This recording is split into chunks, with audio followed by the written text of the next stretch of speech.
Hey there, guys, and welcome back to the Travis and Damian podcast, episode 176. You can listen to us on Spotify, Apple Podcasts, YouTube, and more. Today, we're talking about Dispatch, GTA 6, Sonic Rumble, Super Mario Galaxy Movie, the Game Awards 2025 nominees, and more. But first, there's a little update on you guys because, normally we skip a week or something happens, but this is going to be a big change that will affect the podcast from now until whenever we stop doing it, ?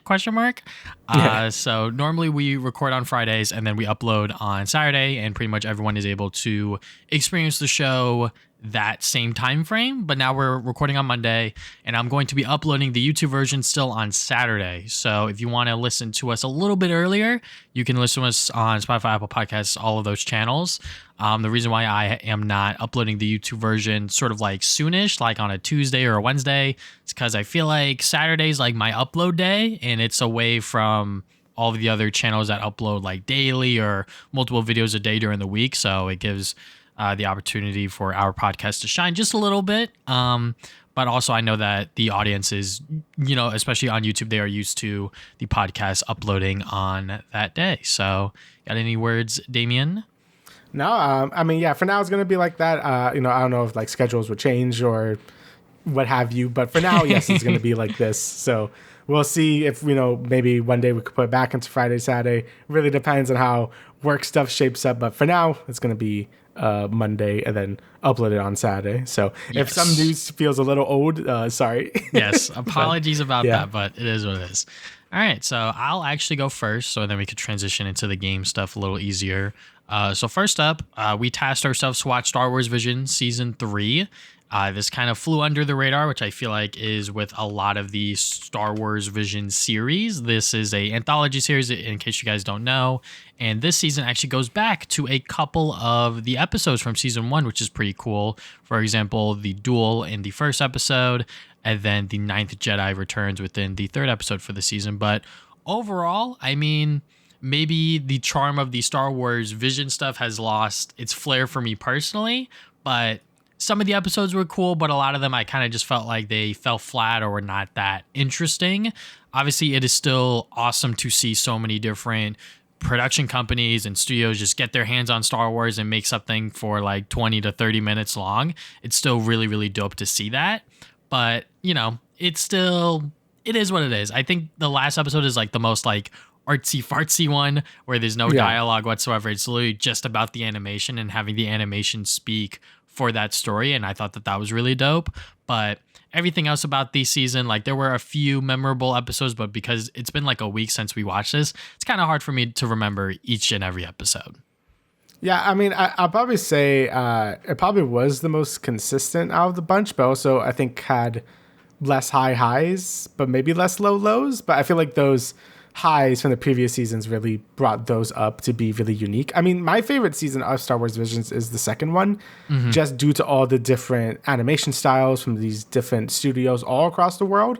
Obviously, it just being like, hey, this is like anime Star Wars is also cool. But I felt like having all those different animation studios from over the world really elevated Star Wars Visions to the next level, at least to me. But it was cool to see all the sequels. Like the Duel sequel was a ton of fun. I think there was also the Village Bride one got a sequel, and the Ninth Jedi. That one is great too. Like I think that one probably has the most potential to be a series if they ever wanted to like have a fully animated Star Wars show. But the rest of them were pretty good too. I like the Trigger one, the Smuggler one. That was pretty neat. I'm trying to remember what else. Obviously, the last one is, again, very artsy-fartsy, but I did like it. It was very unique. I don't know what the hell was going on, but it was, animation-wise, it was like, extremely well animated. And it seems like something that, that kind of goes with all these Star Wars Vision stuff. Like, it feels something Disney would never do normally. So it's really cool to see them experiment with what Star Wars could be and what animated style they want to put it in, and really just let these artists just go wild with the IP. I think that's super neat, and I was still always champion this series because of that. I still enjoy season 3 quite a bit. I will say it probably isn't as memorable as the first two, but I still think I had a great time watching it. And, I do hope it does continue. Maybe they go back to having other animation studios do it from across the world, because I think that was just a very unique idea that season 2 did. And then maybe jump back, maybe to do every other like anime season or something. I don't know. Yeah. But yeah, I still enjoy Star Wars Vision season 3. And I do hope people go and see it, because like I said, it's one of my favorite things the Disney Star Wars brand has done, maybe besides Andor, of course, but yeah. Yeah. Like you said, the Bounty Hunters episode is probably one of my favorites. I think the one right after that, Yuko's Treasure, was also like a cute, fun little one as well. But yeah, overall, Star Wars Visions, it was fine. I think it's just my least favorite season because I felt like it didn't do that much experimenting despite it still doing it. Maybe it was just something that I was missing there, for me personally. Yeah. All right, films-wise, trying to get back into the theaters because of my A-list subscription, obviously, and we are getting into that time of the year where there's a lot of films coming out back to back to back to back, so I really got to be on top of the film sort of stuff, the cinephile in me. So first up, Roofman. This was a film that I saw literally the last day before they pulled it, and I wanted to watch it. I thought it just came out. Yeah, it kind of did just come out, according to what's it called? Let me see what the exact release date for this one is. But yeah, it already got pulled. It came out at the beginning of October 10th. Oh, so yeah, never mind. Films come and go really, really fast. And this one I saw on the last day that it was in theaters, and I'm glad I did, because it was honestly such a cool, like, sort of based on a true story movie. And it has a lot of iconic stars that you would notice, such as Channing Tatum, Kirsten Dunst, Peter Dinklage, and they are all great in it. I think the story aspect of it is nailed really, really hard. I think they really bring the character of the Roofman to life to really make you sympathize with his story in terms of why he is being this thief that is called the Roofman, because he breaks in through the roof, and having him hide in a Toys R Us, was a lot of fun. The one thing that I was definitely taken aback by was some of the, I guess, prop material that they decided to use. So, for example, at one point in the film, Channing Tatum is wearing a Naruto Shippuden hoodie. And I'm like, that is not 2004 whatsoever. That is something that is very much like 2010s kind of thing.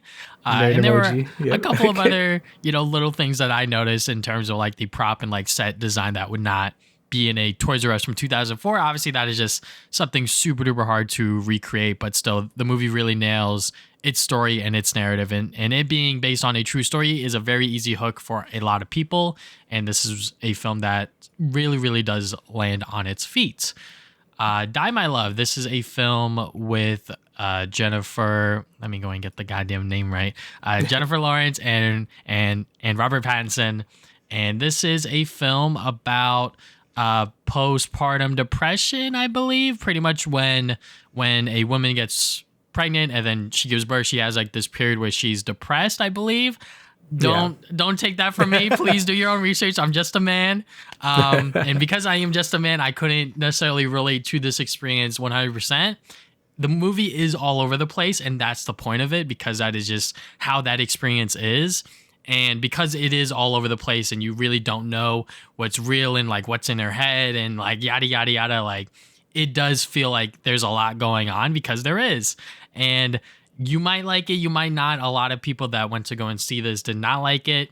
Obviously, with the star power of Jennifer Lawrence and Robert Pattinson, people are going to be seated and they're going to have their own expectations of what the film's going to be. Obviously, I kind of went into this not really knowing what it was about, and I came out of it kind of confused. I still like it. I still appreciate what it is and sort of the direction that the film wanted to go in, but it was just not exactly my cup of tea.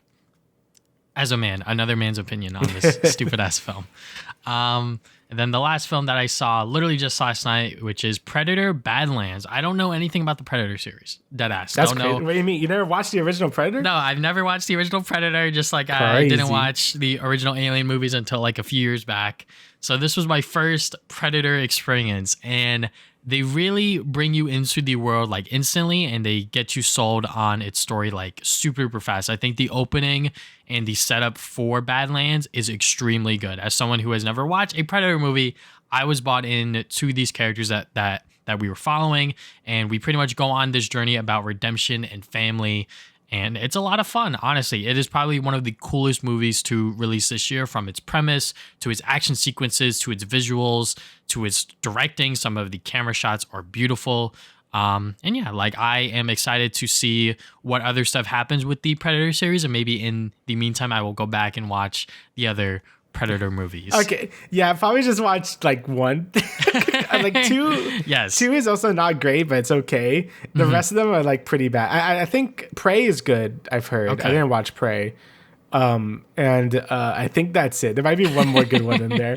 But yeah, the Predator series has been pretty cursed. Same thing with the Alien movies, but I'm happy like the more recent ones seem to be really understanding what the series are about. I know this movie is more like action adventure-y rather than like horror.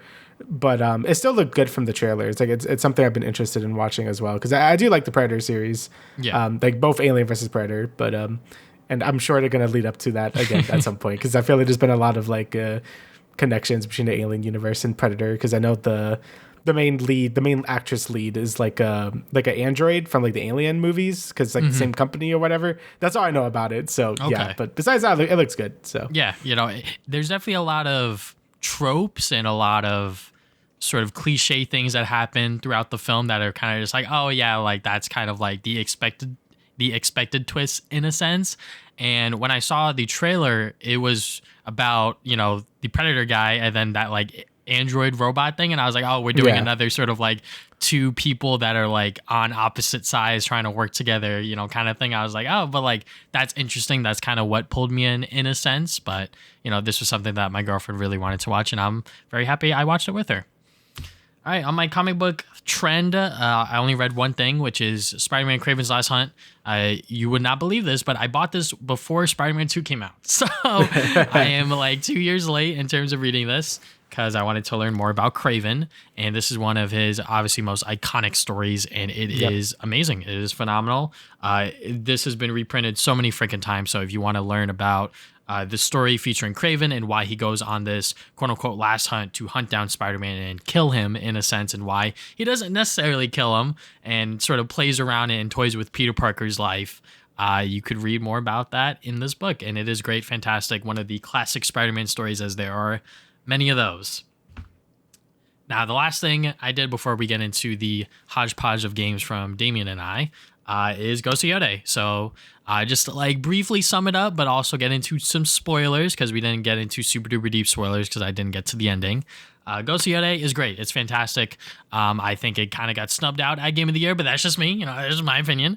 But as a Sucker Punch fanboy, I think they truly delivered on a successor to Ghost of Tsushima.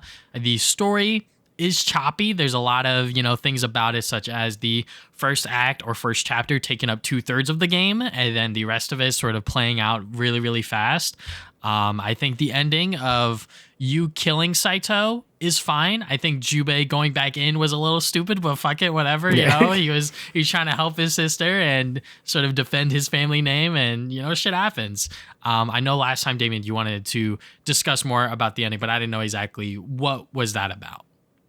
Oh, no, I just wanted to say, like, it felt like reverse Last of Us Part 2. Like, Ellie went through, like, revenge being ultra bad, being, like, she followed through with it, didn't learn her lesson, and she basically lost everything. Like, she like, spoilers for Last of Us Part 2, by the way. But she lost Dina. She lost the baby. She went in this crazy thing. And it wasn't after until she confronted Abby, where she's like, oh, this is fucked. Like, I lost everything. Like, this wasn't worth it. And the flip side, Atsu kind of figured that out beforehand, because she was able to build very strong connections and keep them. Yes. So she was able to, like, live that happy life. That's what I meant. Like, it felt like it ended in the farm. Like, if Ellie just stopped her adventure at the farm and didn't have to do the whole San Diego bit or wherever the fuck she went, then it would have been like, yeah, that's, there it goes. And I kind of respect both games for doing that. It made it feel a bit more different, and I don't know, maybe it showed more the maturity in Atsu. Like, she is a bit older than Ellie. Maybe she just understood, like, yeah, this is like not what I should be doing at this point. And I liked it. Like, I thought it was a good solid ending. Maybe a little less realistic than what Last of Us Part 2 was going for, but, Last of Us Part 2 had a totally different tone compared to this game. That game was just misery a lot of the time. But this game tried to have, like, a more, lighthearted approach to how I handled some things. So Yeah. and I thought I handled the revenge stuff pretty well. So Yeah, I think the revenge story in that narrative, people, oh my god, it's another revenge story on a PlayStation console, which is fair. There's a lot of those on the system, notably Last of Us Part 2, obviously, and now we got this one, which takes a very different approach with it. I like that they gave Jubei Kiku, his daughter, because it really does bring Atsu back to reality to be like, oh wait, maybe I shouldn't be going on this revenge quest to avenge our family, right? Because she walks out and she's all fucking bloody and shit. She's like, is that your blood? She's like, no. But it's like, it's kind of weird to talk to still a kid in this world who understands what's going on around her, but it's still like you want to save that innocence because she's a kid.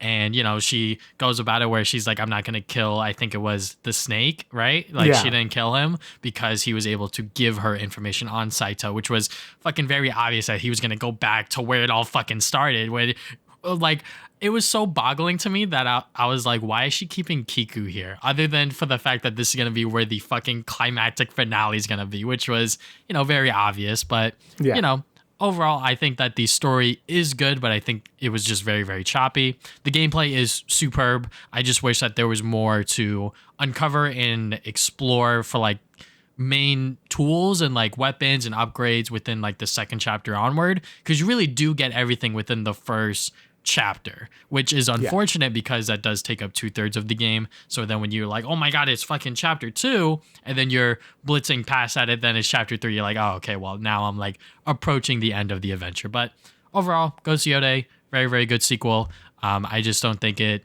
surpasses Tsushima in all areas, but I think it surpasses it within gameplay and possibly story. I think in my opinion it does, but I think for a lot of people they still like Jin Sakai's journey and him trying to battle with like honor and like what it means to win the war. Yeah, I guess like I saw someone brought it up where like Ghost of Tsushima felt like a game that had to be set in that time period, and this story, like I said before, like, it doesn't really have to be like in ancient Japan. Like it could have been set anywhere, and Last of Us did show that it could just be anywhere. So this is more of like a cool backdrop. But I think overall, like gameplay wise, I do like it more than Tsushima. I think the amount of variety in the quest, the open world, the biomes, I think that stuff was done better in this game. But story-wise, they're probably about even. Like, I know a lot of people aren't like super fond of the Tsushima story. I liked it.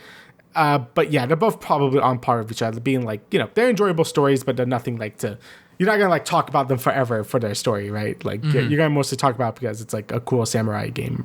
So yeah, I think both are extremely good games, and I think Sucker Punch really did nail it. And I'm sure we're gonna talk about it in the Game of the Year thing. It's not there, so yeah. But so I guess I could go onto my games. And speaking of another sequel that I don't feel like that, but Hades 2. It's Hades 2. So I finished Hades 2. Game is great. So I already had like 30-ish hours in early access, and I was busy with, I think it was this game actually, with Ghost of Yōtei. So I wasn't able to play it when it came out early access. And I'm kind of glad I did, because a lot of people had issues with the ending to Hades 2. People didn't really like where the story went. People didn't like how fast it felt. It felt really rushed. I was just like, okay, I'll get to it, but I'm going to finish Ghost of Yōtei, then I'll see what everyone's talking about with Hades 2. Well, luckily Supergiant did patch the game literally like a week or two ago, where they kind of fixed the ending a bit. I think they added more scenes between a lot of the main characters to sort of explain their motives of why they were doing certain things. And apparently it made it a lot better. When I played it, I thought it was fine. I'm like, okay, like a bit of a weird decision. Like, I'm going to say it felt kind of Steven Universe-y, if that makes sense, without spoiling the game. But I kind of get why people would be mad about it, since the whole slogan of the game is death to Kronos, and you could probably imagine what happens now I'm saying something like that. So but I thought the way to handle it was fine. I think Hades, like at least this version of like the Greek mythos that Supergiant has made, has always been about like is obviously is a family tragedy like most Greek stuff is.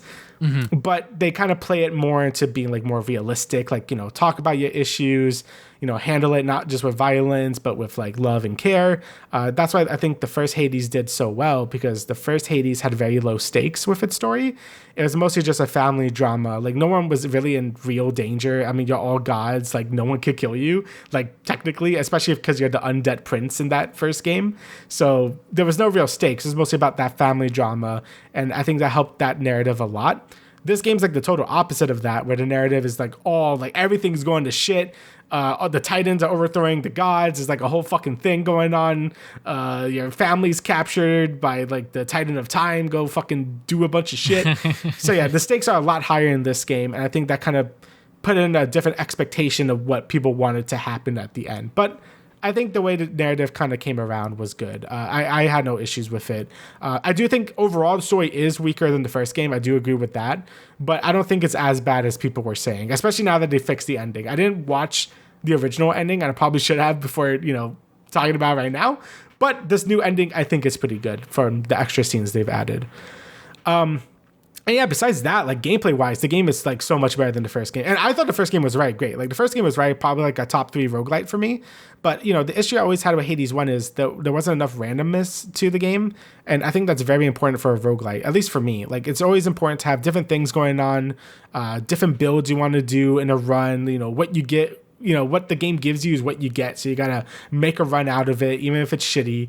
And I think Hades 2 just introduces more of that, more weapons, more boons from the gods you could get, which is basically like how you build your run out. And the biggest thing is you're able to select either you want to go to do the surface route or the underworld route. And I think having that choice really makes the game feel fresh every time I play it. And I think they just nailed that. All the new gameplay mechanics as well with the mana system, the Omega moves you could do. You just have so many more options compared to Hades 1, where I feel like I could do unique builds every time I start a run. And I think that's very important for me. But yeah, I think Hades 2 is a fantastic roguelite. I have 70 hours in it now, so I played a shit ton of it, and there's still so much in that game to do. There's so much post-game to do, so many conversations to be had with the other characters. Like I haven't really done the epilogue yet. So yeah, the game will keep you busy for at least like 200 hours. Like this game has so much content in it. And yeah, it's really hard to say like that. This is like definitely one of my top games of the year. I think Supergiant did a great job making a sequel. That's kind of what they went out to do with this game. It's like, hey, we've never done a sequel before, so we want to see how well we could do it. And I think they did it really well. So yeah, I definitely recommend Hades 2. I will say probably play Hades 1 before this one, since you don't have to, but it probably helps the story a bit. And I still think Hades 1 does stand on its own. But yeah, Hades 2 is just a great roguelite. And in a year of a bunch of great roguelites, like I still haven't played Ball Pit yet, and I heard that game was really good. I haven't played Absolutum yet, and again, heard that game was excellent as well. So we'll see once the time comes. But yeah, Hades 2 really is great. It's a great game. All right, now I have a bunch of Nintendo Switch 2 stuff. So Hyrule Warriors, Age of Imprisonment, this came out last week, I believe. I put in about 15-ish hours of it, and yeah, it's a Dynasty Warriors game. If you didn't like Dynasty Warriors before, probably won't change your mind. You're still beating up a bunch of bad guys, except this time is set in the sort of like the past. If you play Tears of the Kingdom, this is sort of like the past events that happened that led up to Tears of the Kingdom, basically. And story-wise, in Age of Calamity, the first Hyrule Warriors game that was, a sequel to Breath of the Wild. Sorry, it's like convoluted already. Yeah. But that game kind of went balls off the wall with its story, where it kind of presented itself also being a prequel story to Breath of the Wild, but then kind of shat itself by being like this weird fan fiction that became non-canon at the end, and people were very mad about that. With this game, it's definitely canon. Like everything that happens in this game is canon to Tears of the Kingdom. And that's, it's fine. I mean, you don't really get that much more context compared to the cutscenes you get in Tears of the Kingdom. Like, I feel like I'm not learning that much more than I was when I was just playing the cutscenes in Tears of the Kingdom. But it's cool to get, I guess, the extra context. I'd be like, oh, there really were in this epic war when Ganondorf was basically going to take over the whole world and all this stuff is happening. But yeah, I feel like if you're buying this game just purely for the story and seeing like, hey, I wonder what happened during the imprisoning war that I kept talking about Tears of the Kingdom. I mean, like, yeah, you get some stuff, but it's not like nothing to write home about. I'm like almost done with the game, and it's not like I feel like I'm not learning anything like mind blowing or anything, right? It's all right. But gameplay wise, I always love a good Warriors game, and this one does it as well. So the main gimmick in this one is in the other Hyrule Warriors games, you have like the Zelda items. So you have like, your bombs, your boomerangs, your arrows, and in Age of Calamity, you had all the Sheikah Slate stuff. So you had like the bomb one, the stasis, the cryo, and in this game, you have the Zonai devices. So the Zonai devices are really neat since they could basically be put anywhere. So you could like sort of like get like the flamethrower one, you could set it down. And this could chain with other Zonai devices. So if you use like the fan one, you could throw that shit on the flamethrower and get like a giant like flame tornado. So it kind of like captures that same creativity that Tears of the Kingdom was trying to capture with its ultra hand ability and the fusing of weapons and all that junk. So I think it does that pretty well. It makes the combat really fresh compared to other Dynasty Warrior games. I feel like I'm using my whole tool set besides just spamming the attack button, which is what you usually do in these games. So I think that's neat. Another great thing about this game is the performance. Now that this is a straight up Switch 2 game, it doesn't run like absolute ass. Like Age of Calamity ran so bad, but this game runs at a really stable 60. I don't think it's like 1080p though. I think it's like 900p or something, but it still looks good on my TV. It runs like a dream, and that's really important for me for a Warriors game. So I'm happy that it isn't like chugging along like Age of Calamity. And really the only other negative thing I can say about the game is the character roster kind of sucks. So like, because the game is canon, they can't really have like a ton of crazy characters. So I feel like half the roster makes sense and are super fun to play as. And then the other half of their character roster is like straight garbage because they just feel like NPCs. Like they just made a bunch of original characters that have like nothing to really do with the story. There's just like kind of like people like in the army fighting, but they all have like pretty boring designs and they're just not very fun to play as. And it just isn't great. So I do think the character roster is pretty weak, and that kind of sucks for a Warriors game where the character roster is a big part of why I like these games. But regardless, I think it's pretty fun. Again, I don't think it's like super necessary. If you're a big fan of Tears of the Kingdom, we could probably skip it. But if you like Tears of the Kingdom and you like Warriors games, I think it's a pretty fun time. And lastly, I have the Kirby Air Riders demo. So they did 2 demos for this. One that just happened, and I didn't play that one, but I played the one last week. And game is great. I've never played Kirby Air Rider or Kirby Air Ride before.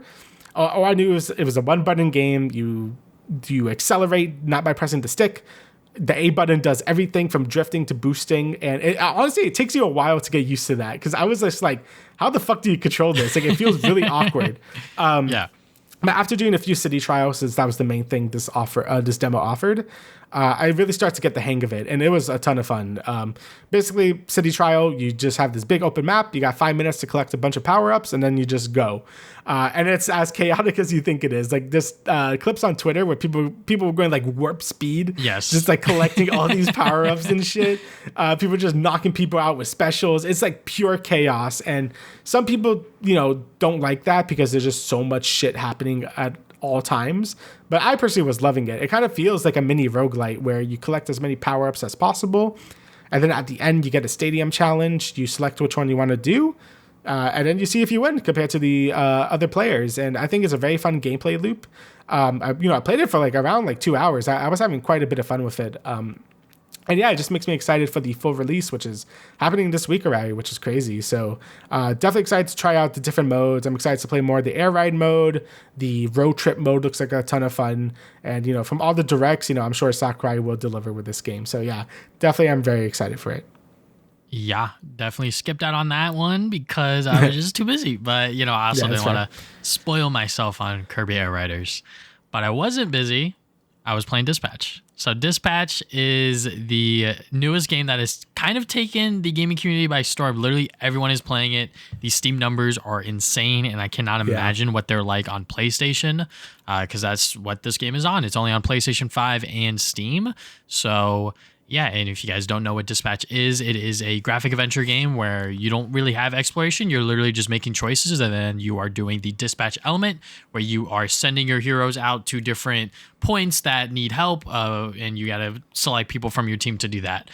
And it's a lot of fun. There's a reason why this game is receiving so much praise and so much popularity across the gaming community, because it is that damn good. And before we get into spoilers, Damian, what are your thoughts? Yeah, I thought it was amazing. I loved every bit of it. Probably the best Telltale's like style game for a while. I mean, obviously they're dead now, but you know what I'm saying. Yeah. And I think, you know, the writing was great. The just how the game looked, it looked great. Honestly, the decision not to have walk and talk segments felt really good, honestly. Yes. It kept the pacing up. You know, I didn't feel like the game ever dragged down. I thought the actual dispatch gameplay was like pretty fun for what it was. You know, like, and you know, I'm not used to these games actually having like a gameplay loop in them to begin with. So it was really cool to have something like that. So yeah, overall, Dispatch is just a phenomenal game. Like if you if you ever miss these type of games from Telltale, definitely give it a shot. You know, it's only like 8-ish hours too. It's not too long. Feels like watching a really good show. I definitely recommend it. It is a ton of fun. Yeah. And I think the reason why it is doing so well is because people are watching it and then they're like, I would have done this choice differently. Yeah. And every choice does feel like it piles on top of each other. So I guess we'll get into spoilers now. So, you know, the first episode, I knew this game was going to be fucking peak when I started playing last week, I believe. And after the first episode, after I played 45 minutes, I was like, wow, that was like a really fast 45 minutes and I'm fucking hooked in. Like, I know who Mecha Man is. I know the SDN bullshit that's going on with the whole dispatch stuff. I'm like, okay, yeah, like they are really building the world up and these characters up extremely well. And they literally keep doing that from that point onward. Like, it is just insane how much you really get invested into these characters. The fucking chase stuff when he was gonna die, he actually is dying right now. You know, if he doesn't have that, you know, gem on him, he may possibly die. And just seeing all of that stuff happen was just really, really crazy, because I have not felt this way about a graphic adventure game in so long. Even though we played Lost Records Bloom and Rage earlier this year, it's a lot more in style with like something with Life is Strange, where you are doing a lot of walking and talking and exploration yourself. And the choices do matter until they don't, kind of thing. Right. And this game, literally everything you do does matter. Mm-hmm. Yeah, and you know, I just felt like they do have different vibes. Like, you know, I think like the Don't Nod style of graphic adventure game definitely feels different compared to like the normal Telltale version of it. And this feels like a spiritual successor to something like Wolf Among Us or Walking Dead, you know, them from their heyday, right? So yeah, it's cool to see that style come back. And, you know, they kind of just hit the nail immediately with episode 1, you know, just like really, like you said, hooking you into this world. They, you know, show off the unique dispatch gameplay. They explain who Mecha Man is, like his origin story, like who the main villain is going to be, like with, you know, with his former teammate that Mecha Man was in it with his dad. So I think they set up the world extremely well. It just makes you want to like just keep going. Like, you know, I think the first day I played this, I played like 4 episodes of it because I just kept going. I'm like, this is so great, right? So and it just really lends itself to be like this unique experience, even though we have so many of these, well, not anymore, but we do have a lot of examples of games like this, and we also have a lot of games that are like, you know, the edgier superhero thing, but I felt like it was able to really carve itself its own niche of being like this unique premise of being this superhero dispatcher, you know, getting this team of former villains to like turn their life around and like be like the good guys, right? And yeah, you know, you really get that connection both with the cutscenes and picking your choices and within the dispatch gameplay itself, and just like sending out your guys and getting a connection to them that way as well. So I think this game just nailed all the things it had to do in terms of, you know, both gameplay wise and narrative wise. And, you know, I think that's what really makes me like certain types of these games more. Obviously, like from Telltale side, like I love Tales from the Borderlands, I love Wolf Among Us, Walking Dead Season 1, you know, those were all phenomenal. But when a game like this kind of ties in the gameplay element to the story element, I also like that. Even though the dispatching stuff doesn't have too much impact on the gameplay, it kind of does and kind of doesn't. It really depends on what episode you're in. I still like that narratively it fits. That's why I love Life is Strange 1 so fucking much. Like, the time travel mechanic fits both narratively and gameplay wise, because it's like a cool ass gameplay mechanic for a game like that, because you could rewind and do your choices again, but also plays into the narrative because rewinding is like kind of destroying that game's world, right? So Dispatch kind of does the same thing for me, where I'm like, yeah, this is a really smart marriage between narrative and gameplay. And I just thought I was really unique and creative. I liked it a lot. Yeah, I mean, this is the first time in a while where I felt like we're going into a graphic adventure game and the gameplay of like the actual gameplay stuff is really engaging and a lot of fun. Like every time we got into, you know, with the headset and onto the computer, I was like, okay, let's go. Let's fucking see if we could, you know, save as many people as possible, get all of these calls right. And, you know, that first day, I'm like, damn, bro, I missed like all these fucking calls. And then Blind Blaze is like, good job. I'm like, what the fuck? I was supposed to do that bad? But, you know, like we're just getting the hang of it. And these heroes, you know, they don't want to work together. You see that at first where they're like going off on their own, doing their own things.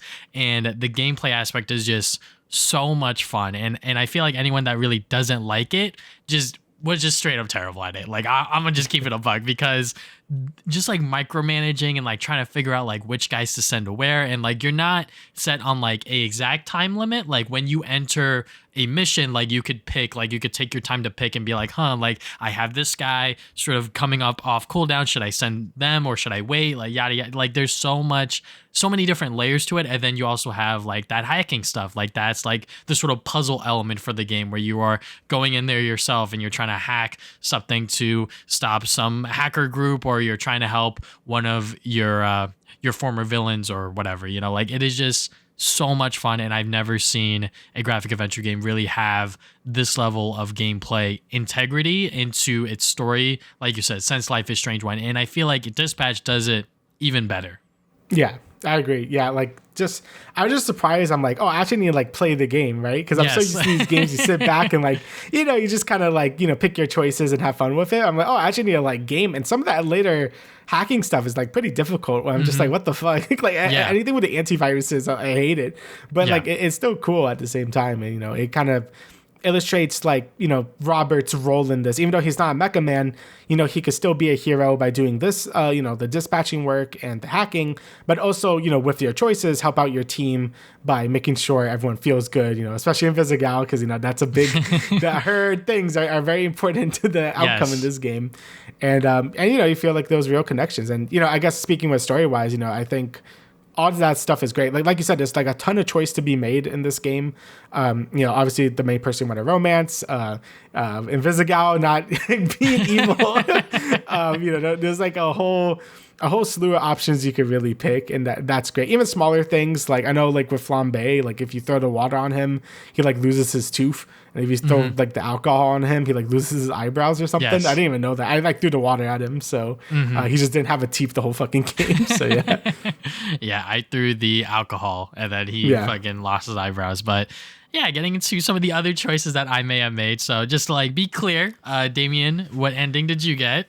Yeah, so I got like the best possible ending I could have gotten. So I went with Blonde Blazer, you know, Blonde Blazer for life, you know, so I went for her. Yep, But for Visigal, I made sure I was nice to her basically the whole time. I didn't even know this was like a thing. I was just standing up for her. Yeah. So I was just like, hey, I didn't want to kick her out. I didn't want to, you know, every time I could have been like, to defend her, I always did. Obviously, I didn't lean in for the kiss. I leaned out because I'm not a fucking cheater. But besides that, you know, I always made sure I had her back. And, you know, at the end, I even got Coop. I kicked out Coop. I don't know who you kicked out from the team. I also kicked out Coop. Okay, everyone was keeping fucking Moist Criticals. Yeah, so.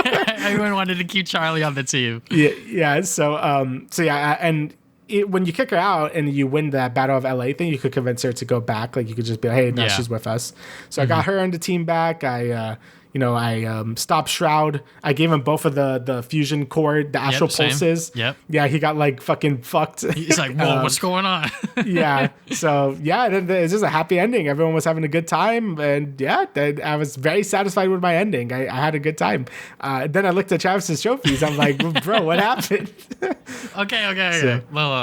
So first major choice, obviously, is to romance Invisigal or Blonde Blazer. So leading up to that point, I was like, you know what, Blonde Blazer. But then Invisigal started to like win me over. Like you could see glimpses of her like trying to be good, and like it wasn't even just like the fact that like she was like I could fix romantically it. interested in you.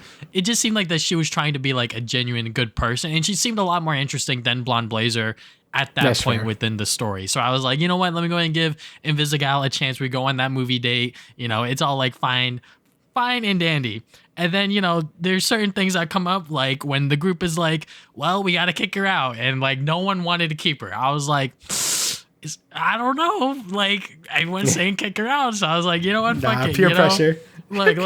Flambe put it best, but he was like, see, like, I want to keep her, but I could understand why everyone else does. So it'd be kind of weird for his choice to weigh more than everyone else's. And I was like, you know what? He's kind of right. So then I was like, yep, get out. And then obviously she's in the room there, you know, listening in. So I was like, ah, shit. And then, you know, in the locker room, I was like, yeah, we're done. You know, fuck you, whatever. And then she... Bro. Holy shit. Look, I will admit, I fucked up. My ending was bad because she turned into a villain. She killed Shroud, and I did not save Coop because I also failed that last sort of dispatch. What the fuck?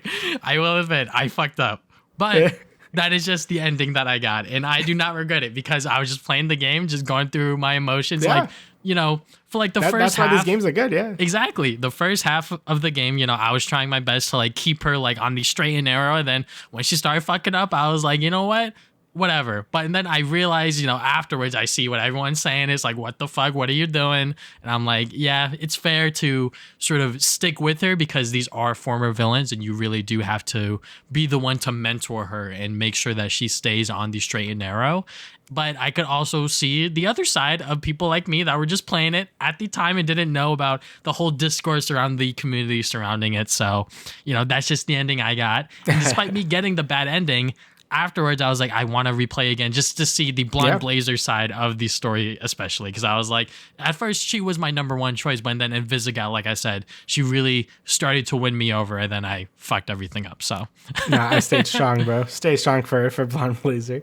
But but you know, like you said, I think that's what makes these games so good is that you can have like totally different outcomes like that. You know, that was like completely opposite of what I went through, and I've been very interested in actually replaying the game and like doing all the shitty choices. No offense. Like, I do want to be like a total dick to Invisigal and see what like happens, and you know, and probably do another playthrough where you romance her, and I think that's probably all the options you could do at that point. So yeah, I'm very interested in like seeing those different outcomes, just because I was very satisfied with my ending, but I'm like, I wonder how differently this could be. Like, what happened if you you know, you don't kick out Coop and you have Sonar instead, right? So all those things seem like to have like nice variation.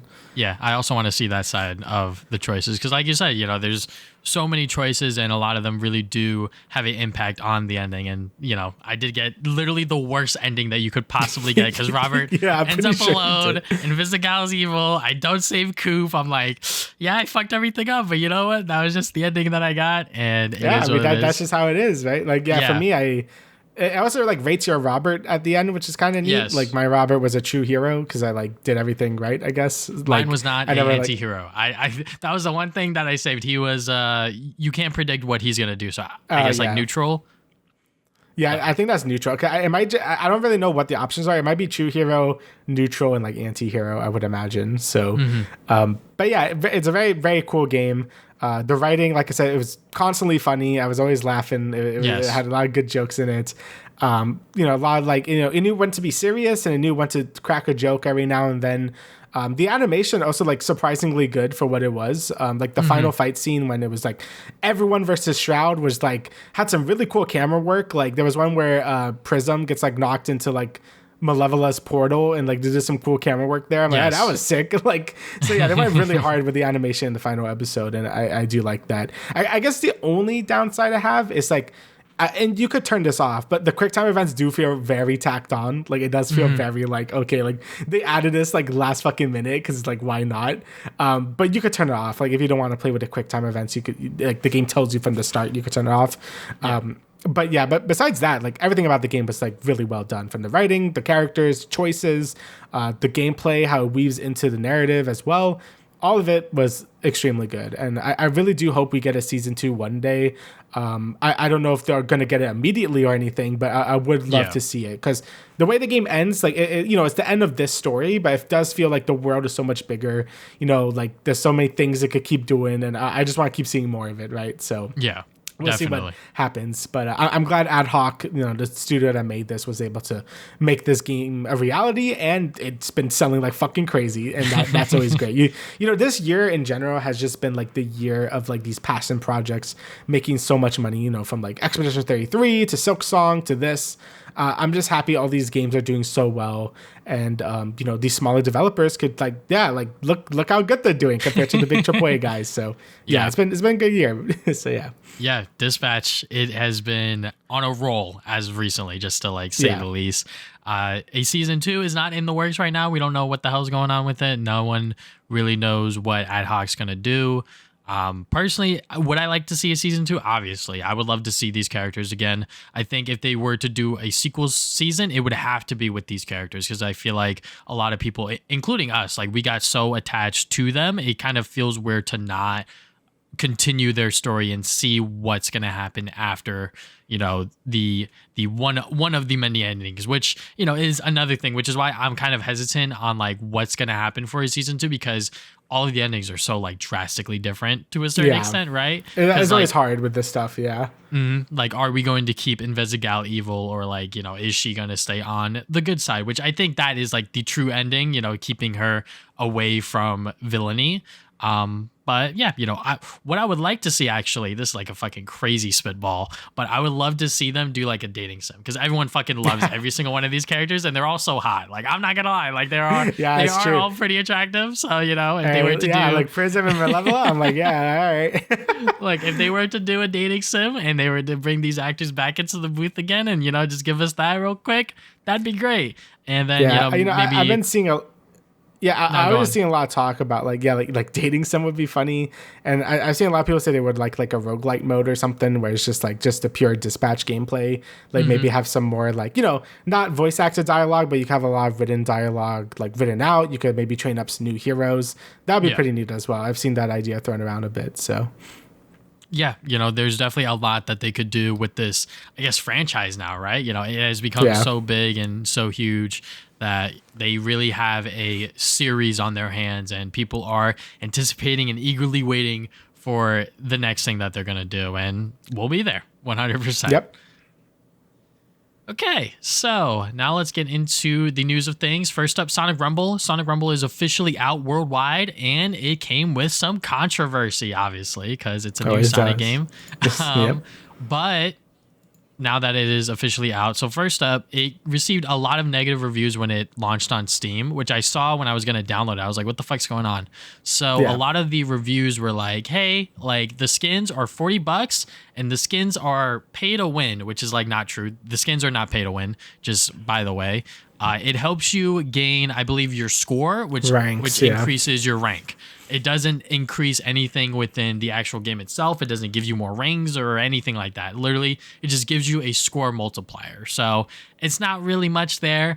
And the $40 skins, I will admit, are fucking egregious. I think that is absolutely insane for any game to charge that much for a single skin, especially for a game like this, where it is literally a Fall Guys ripoff. And it is available on mobile for a reason, because there's not really a lot going on here. You're literally playing 3 levels, and then hopefully you win it by the end. We'll talk about our impressions a little bit after, but yeah, I think the controversy and people really slamming it are really just looking at it on face value. Mm-hmm. Yeah, I think they did an update on Steam where Sonic Rumble was we know it's confusing, so we're gonna address this. Where it's yes, you get a score multiplier, but it's not for the in-game matches. It's just for your rank, and the only thing the rank does is just give you more in-game rewards, for your progression stuff outside of the match. So when you see the 200-400% bonus when you start the game, that's not for any of the rings you collect in the game. That's just for your rank after the game, and that gives you more stuff to spend in the game's various progression systems. So but yeah, basically to win a match, no, the skins don't do anything. So yeah. But yeah, I mean, impressions on Sonic Rumble. I played probably more than Damian, like a couple more hours. I played 4 or 5 hours in total, and honestly, I was having so much fucking fun. Yeah. It is just, it is literally a Fall Guys ripoff with Sonic characters and Sonic items. And there are 20,000 different freaking battle passes. The microtransactions are crazy. I am now going to buy a $40 skin. I might buy the season pass. I might buy those like $1 welcome bundles. But outside of that, I'm not going to spend $40 to get the red rings and then buy one skin. Like, I think that is ridiculous. And, you know, I think it's fine to play this game and not participate in the microtransactions like I am, because you are voting with your wallet in a sense. Even though you are playing the game, you are not giving them money to maintain the game, if you will, you know? So yeah, I mean, overall Sonic Rumble is a lot of fun. Do not let the sort of negative Nancy's discourage you from playing it, especially if you have a couple of friends, because it is free to play. You can play it on Steam, you can play it on your phone. It is just a ton of fun. And my one complaint is that I wish everything was just available at the start, but I understand why they want you to get levels so then you could see the other different things that you can unlock within the shop and whatnot, because they want you to keep playing. Yeah, I mean, actually, I've been playing a little bit on it on my phone as well since I've been working a bit more. I'm like, you know, I don't want to scroll through Reddit and Twitter the whole fucking time on my breaks all the time. That's like doom scrolling. That's kind of brain rotty. So like, I was like downloading a few mobile games, and honestly, Sonic Rumble does play pretty well on my phone, and I've been having a ton of fun with it. You know, like you know, I do agree that microtransactions are really egregious, especially on mobile. They push the fucking ads on you all the fucking time, and it's really annoying. But you know, if you're playing on Steam, it really isn't that big of a deal, and you get like a really solid Fall Guys like game, right? Like the matches are short enough to be played mobile, so if you're like just on a break, you could do it in like 5 minutes, and it's fun. And yeah, you just get a little dopamine rush, and you know, the game has like a ton of content in it, probably because it was like delayed for like 2 years or whatever.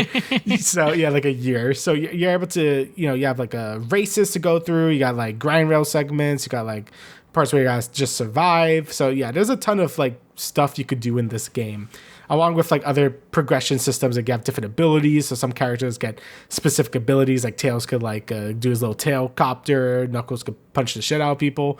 It's just pretty neat. And you know, the game does give you at least the base skins pretty fast, so you could get like, if you do like the fucking, I don't even know what to call it, like the Sonic Scramble event that comes up every day or whatever. You could get like Jet, you could get Silver, you know, you get them pretty quickly. So if you don't care about any of the skins and just care about like the Sonic characters themselves, you could get them pretty easily just by playing the game, which is nice. It's just that if you want to be like, oh, I want to be Excalibur Sonic, you know, spend like $50, buddy. So yeah. But yeah, besides that, like, I like, honest to God, like the game is fun. Like it is a fun game. Like I do think if you're on the fence about it, I do think you should at least give it a try and have some fun. You don't need to spend money to like do it or anything, but you know, I could see myself playing a bit more of it every now and then. It's a good time. And you know, I think my heart has been lightening up to mobile games recently. You know, I think after I played like 400 fucking hours of ZZZ, I've been like a little more lenient about just like what mobile games could do, because honestly, like a lot of mobile games are on par with like console or PC games. Like they kind of just act like normal live service games nowadays. Like, you know, we're kind of past the point where there's like stamina bars now where you have to like wait like a whole last day to do anything, or you know, the games just let you play for the most part. Like I also like fucking downloaded Brawl Stars on my phone, and that shit's fun as shit. Like that's by Supercell, so they also did like Clash Royale, and it's basically just like a MOBA you can play on your phone, except there's no laning or anything. It's like 1 or 2 minute matches, and that game is fun as shit. I was playing the shit out of that at work. So yeah, MOBA games honestly, like they're pretty good nowadays. So yeah, I'll say give it a try. Obviously, if you don't like the microtransactions, don't give them your money. You know, that's definitely up to you. But just giving it a try, it's not bad. It's not bad. So. And yeah, you know, no shame in anyone that has put down the $40 for, you know, a couple of skins. Yeah, it's your money. Do what you want. It's fine, you know, like obviously if you don't like it, like us, just don't support it. But, you know, to those people that do, more power to you. Yep. Alrighty, so next we have a lot of delays. Marvel 1943, Rise of Hydra has been delayed to 2026. I mean, I this is not really too much of a surprise since we saw like nothing about this fucking game for a while. We still don't know much. I'm pretty sure we just got that one like CGI trailer and like that's it. So we still don't know much about it. I do hope it doesn't get canceled because like the premise of it looks really cool. And you know, I'm always down for having more AAA Marvel games that aren't from a Soniac, which, you know, love a Soniac games, right? But we need someone else to kind of like pick up the pace a little bit, man. Like they can't be doing everything by themselves, right? Like Wolverine looks like really good, but it'd be cool to have like a Captain America. This is the Captain America and Black Panther game, right? This is the one. Yeah. So yeah, and from what they've shown from the CGI trailers, it does look like a really interesting concept. So I'm excited to see like where we go when we actually see gameplay of it. But yeah, hopefully it doesn't get canceled just because we haven't seen like anything about this game for so long. So, but yeah, I guess we'll wait and see until next year. Who knows? Maybe this Game Awards, maybe we'll see a trailer. Yeah, hopefully, because this is definitely every single year. This is like one of my most anticipated games because the concept of a Black Panther Captain America game, and I think it's made by people that did Uncharted as well. Like just that premise alone, from a gameplay, from a story perspective, like that's gold.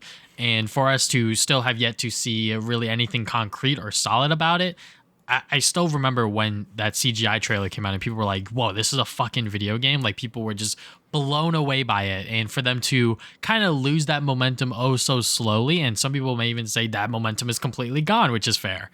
For it to now get delayed into early 2026 and we don't even know what will happen by then. Will it get delayed again? Will it get canceled? I hope not, because I definitely want to see this game get made. Because like you said, Insomniac Games, they're great. They make amazing, fantastic video games, not just for Marvel, but their other IPs.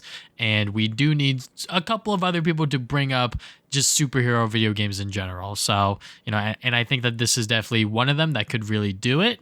Guardians of the Galaxy came out a while ago, and that sort of came and went. It sort of flew under the radar for a lot of people. And hopefully this game is able to, show once again that there are a lot of different ways to make superhero video games. And with a concept like this and how visually pleasing it looked the first time, hopefully that will become a reality. Mm-hmm. All right. The biggest delay within the games industry, GTA 6 has now officially been delayed again to November 19, 2026. So they said that they need a couple of extra months to finish the game. I believe it was supposed to be scheduled for May or something like that. Yeah, in the middle of last year, or middle of next year, I should say. Yeah. So, they were just like, hey, please, thank you for your patience and your support, yada, yada, yada. Like this is one of the biggest media things in general, entertainment pieces. And it's getting delayed again, and that's fine. I think delays are good, but then again, when you look a little deeper in terms of why it was delayed, so allegedly, Rockstar just fired 30 to 40 employees before this delay was announced a week ago within the UK, and there have been a lot of allegations and claims about union busting, so that is not good. No. So that might be why they are delaying the game, because they are now down 30 to 40 people on their side of the business. So, I would say boycott the game, but this is fucking GTA 6 we're talking about, so I think that is just like out of the question. And you'd like boycotting something as big as this is not really going to make a dent as much as you would like it to. It's not really going to do much because people are still going to buy GTA 6 because it's fucking GTA 6.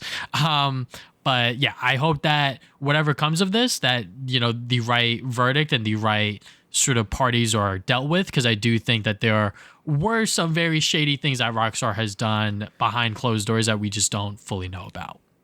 Yeah, I mean, they've been always had some like weird stuff going on. I mean, with all the details they put into their games, like I feel like there's going to be some crash outs happening.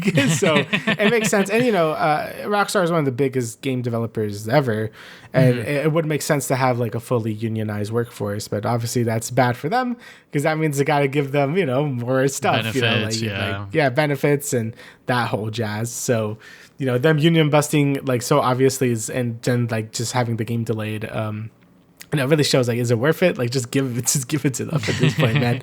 I mean, as someone in the union, it's very nice to be in one, and you get a ton of benefits because these companies do not give a shit about you. They will use you until you are nothing. So it's very good to be a part of a union. So, whenever you see those efforts, just keep that in mind that, these are people that make these games, and, they want to see their families, and they want to have, like, pay time off and benefits. So then they should have every right to that. Yeah, like work-life balance, and they can't just be working on your GTA the whole time. So it's nice to have these things, and them just straight up union busting and then delaying the game anyway. I'm just like, man, that kind of sucks. But again, like you said, it really is like, even if you don't want to boycott the game, it won't make a fucking difference. This is like the most anticipated game probably ever at the moment. Like people are ravenous about this game, and it's gonna sell ungodly numbers once it actually does come out. So I would say, like, if you're not comfortable with this, then, you know, personally just don't buy it. I've always been like that with boycotts. I'm like you should do it because you don't want to do it. Yes. Like if you don't want to purchase it, it feels right to you, then don't do it, right? Yeah. But yeah, overall, it sucks. But I guess we're gonna have to wait and see until, you know, we get more confirmation about this stuff. But it does seem to be like this is the case with this game. So guess we'll see when it actually does come out in November. Sorry about anyone that was waiting for this game to be in May. Kind of sucks that it won't come out, you know, in time during the summer, because usually that's a pretty empty month for games. But guess not. We're back in November, baby. So there you go. Alrighty, so another mobile game. Also, they really like Rumble. You ever notice that? They really like Rumble. We got like Warcraft Rumble, there's Sonic Rumble, Ratchet and Clank Rumble. I'm like, what's up with that? Anyway, so Ratchet and Clank Ranger Rumble. So, you know, I didn't even see this. I was just like doing my thing. Travis texted me. It's just like, I saw like new Ratchet and Clank reveal. I'm like, what? Then I clicked in. It's a fucking mobile game. So, you know, my gut reaction would be like, God damn it, it's a fucking mobile game. I want a Ratchet thing. What the fuck? But after watching the gameplay, it actually does look pretty good. And, you know, this trailer, you know, does a good job just showing what it is. It's basically like a team-based hero arena shooter, basically. So you would pick your character, you would pick your weapon, which is all Ratchet and Clank weapons. Looks like it has the same mechanics from Rift Apart. So you have the sort of wall climb and the phantom dash, and you just kill the shit out of each other. And honestly, it looks like fun. It reminds me a lot of that Star Wars one that also shut down, unfortunately. I forgot what it was called, but it was like Star Wars whatever. And it was also like a mobile, like sort of like arena fighter type game. And it kind of looks like that, but we're Ratchet and Clank characters. And, you know, we get some new lore in here. There's like 3 new Lombaxes, which is kind of crazy to just like drop that shit. And, you know, the game is out in the Philippines and in France, I believe. So, like, they have like lore written about them, like they're like fucking from the Great War and shit, like escaping from the Kragmites, and like, what the fuck? That's crazy. And just from the gameplay I've seen, it actually does look like a lot of fun. Like, people that have been playing it said like, hey, it is a pretty solid sort of like arena shooter, like just with like, you know, it's on mobile, but like it's fun for what it is. I would say my main complaint with the game is it's not available on PC or on PS5. And you know, I think we're past the point where mobile games could just be on mobile.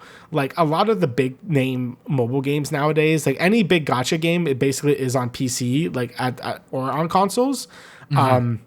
Even like Sonic Rumble or some other games are like have some PC port that you could play. So having this not be on PS5 feels really weird. Same thing with the Horizon MMO they're doing. It's like sort of like a Monster Hunter type game. That's also, I think, only available on PC and mobile. It's weird that's not on fucking PS5 either. So I really, you know, I know it said under trailers like this is like made for mobile, but I'm like, you know, come on, like you can map that shit to a controller. Like, it's not that big of a deal. But yeah, you could tell the people that made this do like the game.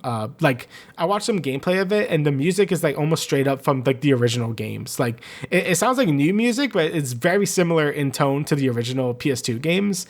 There's also like a gag where like they show PS2 Ratchet for like a second, so that was funny. Yes. So like this is clearly made by people that like the series quite a bit. So I'll hold out hope. I definitely will play it, see if I like it, and then, you know, we'll see from there. You know, I like Ratchet and Clank. I played every single one of them. It can't be worse than Full Frontal Assault. So yeah, we'll see how it goes. It could not be worse than that weird period of time for Insomniac Games with Ratchet and Clank.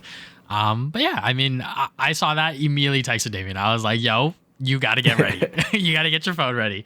But yeah, Ranger Rumble, I am kind of excited for it, not going to lie, just because, you know, like you said, mobile games have really become sort of like an outlet for like, not necessarily like junk games, but like maybe side games that wouldn't necessarily happen on like a PS5 or whatever. It's kind of like the PSP equivalent these days. You know what I'm saying? Like it is kind of cool to see these IPs and these franchises live elsewhere. And yeah, it does suck that it's not on PC or even PS5 for people that are just, you know, console player onlys that want to play it, could play it. But now, you know, this is something that they have made it very clear. It's only on mobile right now. I'm sure in the future, if they really wanted to, they could make it available on PC, PlayStation, whatever. Maybe crossplay is a thing. Who knows? But yeah, Ranger Rumble, I am pretty excited for. Also, I could finally use my stupid backbone that I bought for Sonic Dream Team that I used for like a little bit. So I could definitely use use this again when Ranger Rumble comes out, because it just seems like a really cool spin-off Ratchet and Clank game. Despite them putting a lot of lore implications in it, it does seem like it's like a fun little Ratchet and Clank thing that fans of these series could jump in and play. Shoot some other people and just have fun with it. Yeah, honestly, it looks fun. Like I'm down, because every time Ratchet and Clank does a multiplayer mode, at least besides the Ratchet and Clank 3 and Deadlock, which were awesome. I played the shit out of multiplayers in those games. I feel like all the other dedicated multiplayer Ratchet games, like All for One and Full Frontal Assault, were like weird. Like I just want to shoot a guy. So I'm glad this game is going back to just shooting guys. Like yes, you could do that Full Frontal Assault, but that game was like a weird MOBA thing. I'm like, what the fuck is this? So yeah, it was like a tower defense thing, right, or whatever. Yeah, it was like a weird tower defense thing. It was kind of like an evolution of the main Ratchet and Clank 3 mode, but just like nowhere near as fun as that game was. So yeah. All right. Alrighty. So next bit of news we got is Nintendo Store app. They recently launched this, and you could see your full in-depth play activity. So as a fun little thing, I was like, Damian, get your shit up. We got to see what the fuck we spend all of our time on. So I'm sure Damian's looks a lot more crowded than mine. Yeah, you can't really see it from here, but yeah, look at you can just see all the Xenoblades there.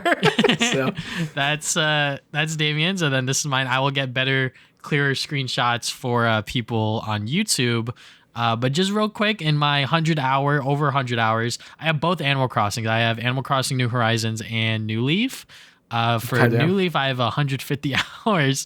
I Jesus Christ. I first played it on July 30th, 2013. Yeah. And there's like a year after it came out, I think. Yeah. So, and then if you have any like Switch or Switch 2 games, you could go in depth so you could see how long you play for certain games. So, with like Animal Crossing, there was a day I played for fucking 4 hours. I don't even know what the hell I was doing. Just one day it was almost 5 hours. Obviously, first day of launch, I played for like 2+ because there's a lot of stuff to do. My other holy grail for the 3DS is Fire Emblem Awakening. I have over 80 hours. First played that on July. 80 hours? That's crazy. Yes, because the weird thing about that game is that I was learning new mechanics as I kept playing. So like the sort of getting like your kids and like the sort of marriage thing. And then also I think my first playthrough, I just fucking killed way too many people. So I had like 3 people left in like the end game. And I was like, yeah, I have to restart. So I restarted like 3 or 4 times, but those are like I have 40 hours, so those are like my biggest sort of games from the 3DS era. But I kind of want to hear what Damian's sort of log looks like. Yeah. So like my list is kind of predictable. I mean, like Xenoblade 3 is my most played game on the Switch or anywhere on any Nintendo console. Over 150 hours, and I was telling Travis this before. Where is it? Oh, here I go. On August 20th, 2022, I put in almost 12 hours. I don't know if you can see that, but like I put in like 12 hours in that one day. That's fucking crazy. Holy shit. And then, next would be Xenoblade 2, over 100 hours. Then it gets a little different. I got Violet, also over 100 hours. I play a lot of Pokemon Violet, a lot of Pokemon games in general. But the first one that's like a non-Switch game is Smash Brothers for 3DS.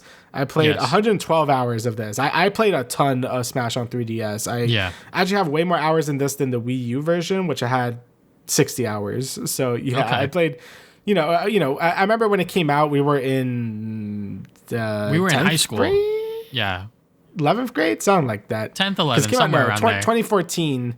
24. So I think we were in 10th grade. So, and I remember we played the demo. I remember I was just like, holy shit, this is incredible. I remember we were like running out of playtimes on it because you can only open it up 30 times or whatever. That was like really good memories with that. But besides that, a lot more Xenoblade stuff. Smash Ultimate's up here, also 100 hours. I play a lot of Smash Ultimate.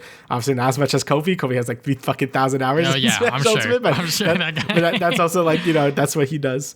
And then for other interesting stuff here, let me see if I have anything far back. Like, I think my most played Wii U game was Xenoblade X with 70 hours. That was in 2015 when the game came out.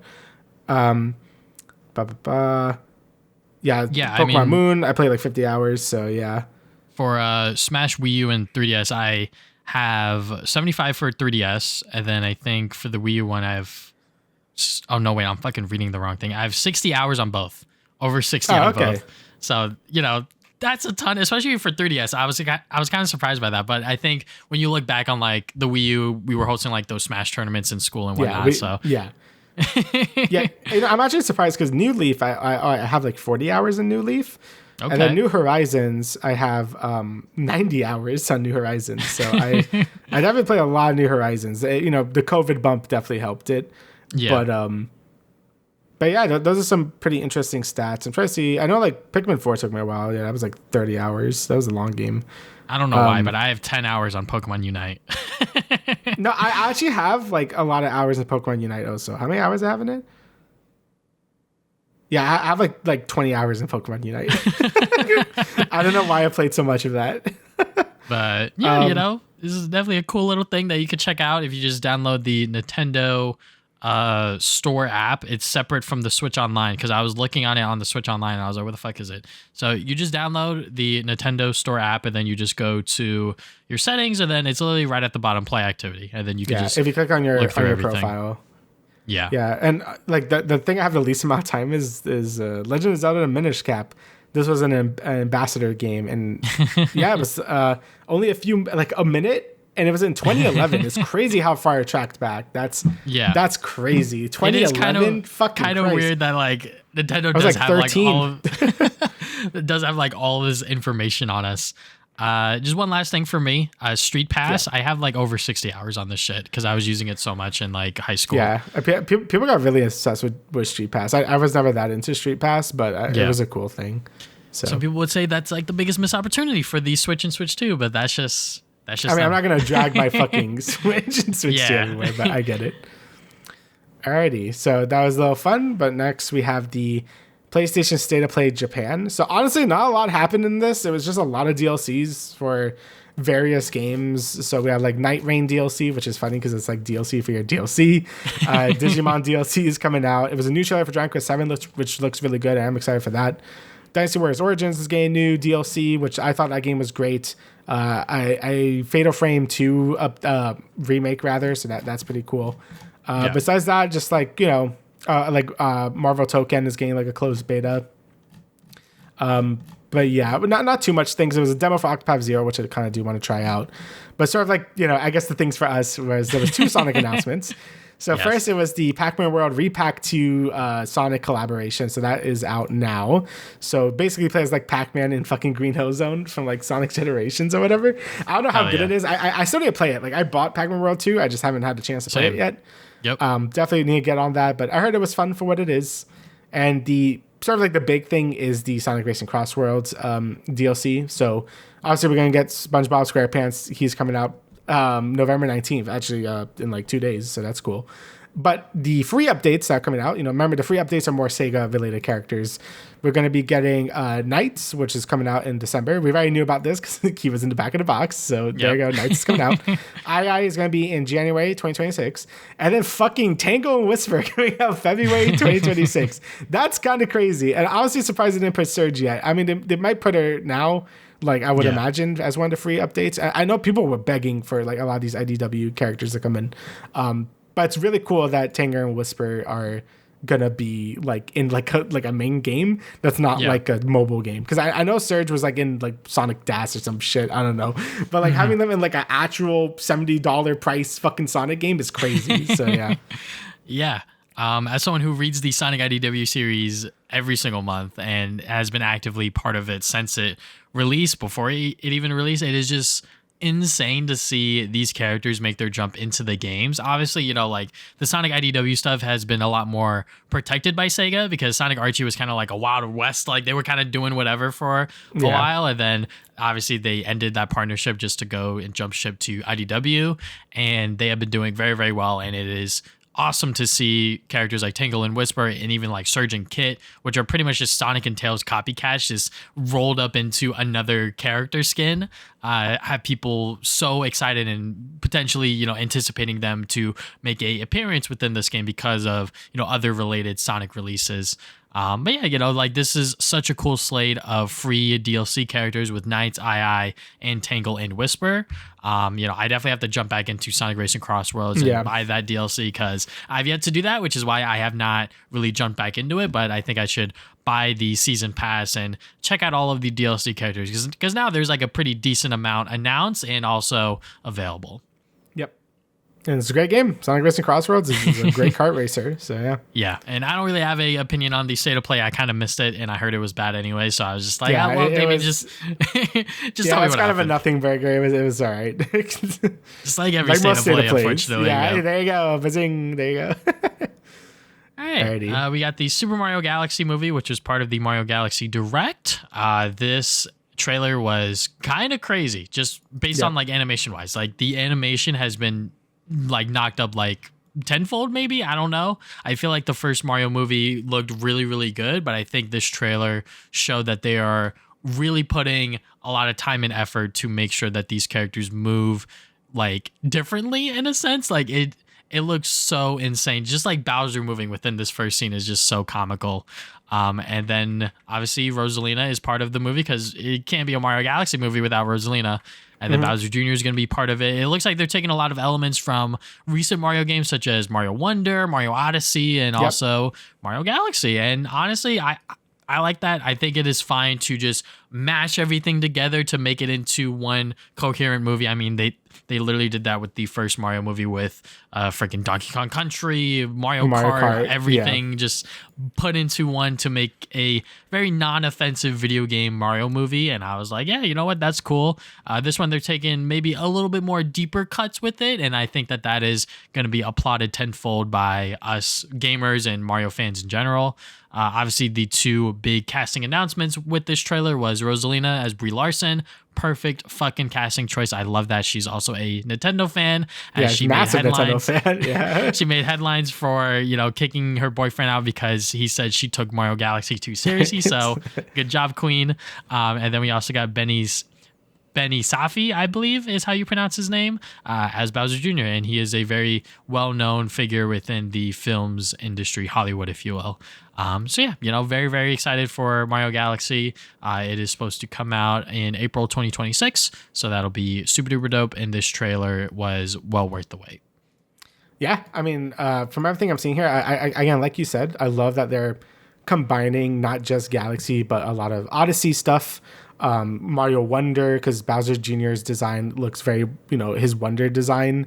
I really like they aren't just limiting themselves to just Galaxy related stuff, even though you can do a lot with just Galaxy related stuff, but I'm happy to decide to go like crazy with it, right? Visual wise, I mean, I already thought the first Mario movie looked great, but this movie looks like really good, right?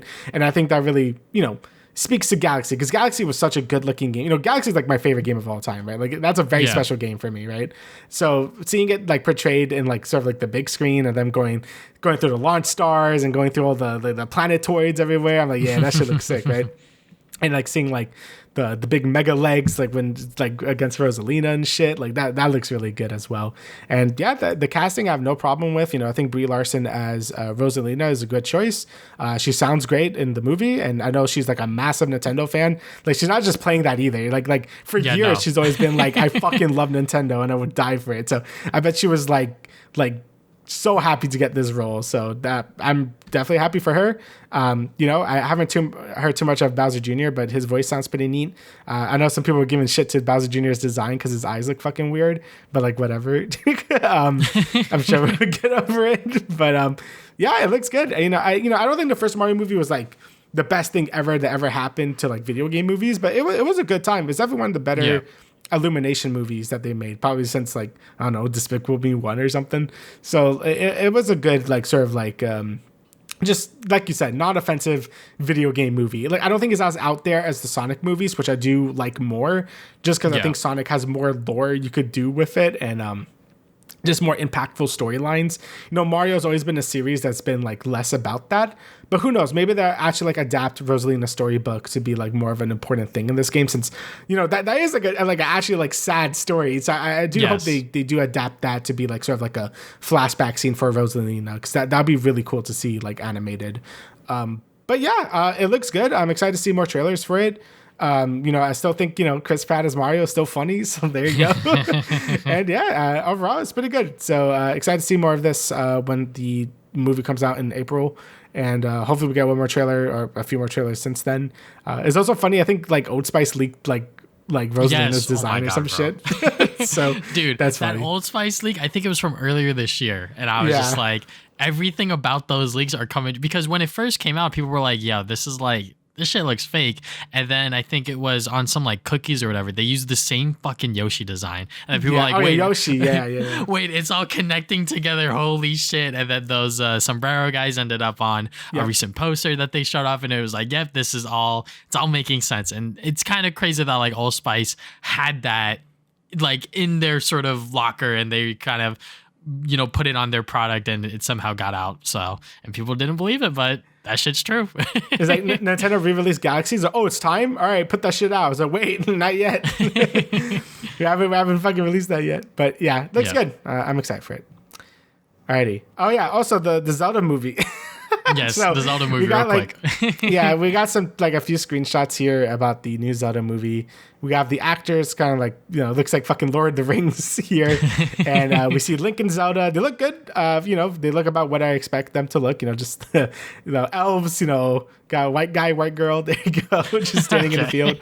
And to get more in depth, they look like they're based off the Breath of the Wild outfits. Like Zelda has her like blue tunic, and Link also looks like he has his like blue tunic going on. So it looks like they're going more for the Breath of the Wild approach. And I know some people are really sick of the Breath of the Wild like continuity at this point. Honestly, I'm kind of getting to that point as well. And I love Breath of the Wild and Tears of the Kingdom. I will be down for them to do something else at this point, but it does seem to be the safe option.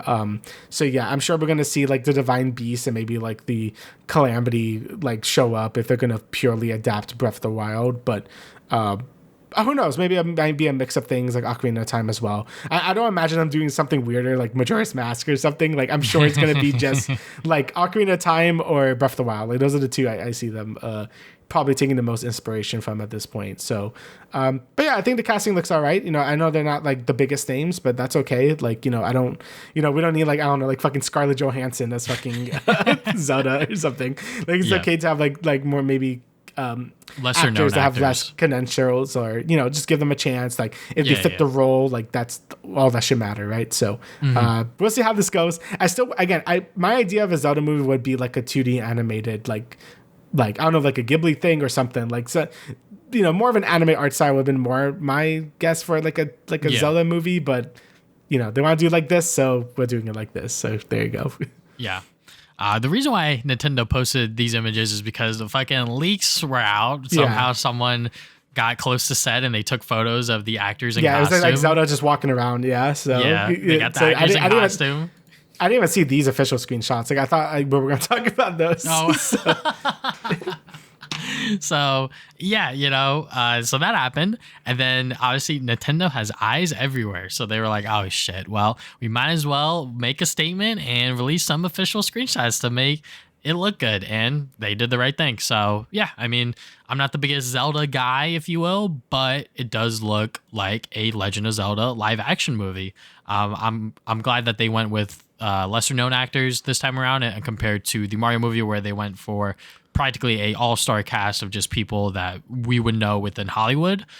So this time around, they are just going with lesser known people that definitely would benefit a lot more from landing a role like this. And, will it be good? Will it be bad? I have no idea. Them really honing in on the Breath of the Wild stuff is getting a little boring, I will say. As a casual Zelda fan, I wish that they would just do more of the older style of just like the art style with like Ocarina of Time and like Majora's Mask, because I think that fits perfect for the Legend of Zelda series in my opinion. But yeah, I'm looking forward to it. I'm still holding my breath in terms of if it'll actually be good or not, but we'll see.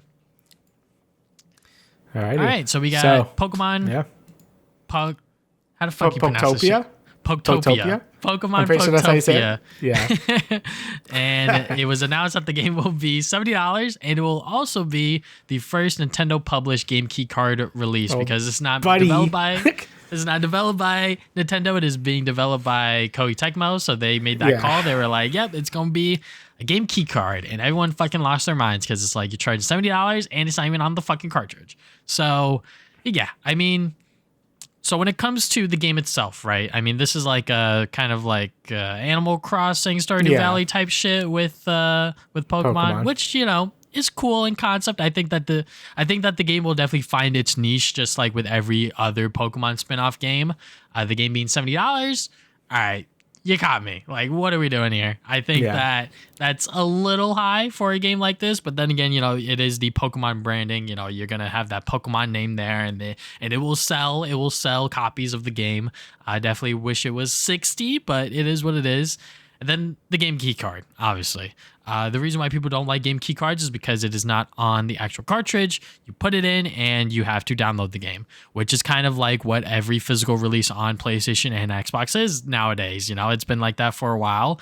But Nintendo is still the only company out of the big three that still puts the game on the actual product when you buy it physically. So, it kind of sucks to see a lot of these other third-party publishers go the route of the game keycard. Obviously, it's cheaper. It's a lot easier. The consumer on the good side, they still have ownership of that product. They're still able to sell it, let a friend borrow it, do what they want with that copy compared to buying a Nintendo Switch game and the code's in the box. Once you put that code into your account, you're done. That's it. My opinion on game key cards is that, I get it. I could see why people are very upset by the concept of them because the game is not actually on there. I think ownership is a lot more important in my opinion. But then again, what's going to happen 10, 20 years from now or whenever when Nintendo's like, all right, we're not going to support the Switch 2 eShop, whatever game key card games, you better fucking have that shit downloaded or else you're cooked. That's the biggest concern with a lot of people looking forward in the future is game preservation, which is fair. Me, in my opinion, I'm not necessarily worried about that because that is so far away. But yeah, I could definitely see the concern with the whole game key card, which is why a lot of those games are not selling that well. I think the only third-party Nintendo Switch 2 game that's selling extremely well is Cyberpunk because everything is on that cartridge, including the sort of Phantom Liberty DLC, which is crazy because the PS5 version doesn't even fucking have that shit on that disc. So yeah, I can see why people are upset about game key cards and they have the right to be upset. Yeah, it's kind of why game key cards are one of those things where they're good in theory, but kind of bad in execution because it's if I'm going to have to download the game anyway and it's just activating the game, I'm why the fuck am I doing this? I'd rather just download the game on the eShop. That's kind of how I felt about PS5. That's why I don't really collect a lot of PS5 games physically because as soon as I bought Miles, that was physical and it was downloading the game. I'm what the fuck is this? And then I need to have the game in there to play it. I'd rather just buy everything digital at that point, and then I ended up kind of just doing that. So, I think game key cards, they're cool in theory where it's you could developers could save money. They don't have to buy the game cartridges for the higher gigabyte ones. And then the consumer could have the game and trade it around and you have ownership of it.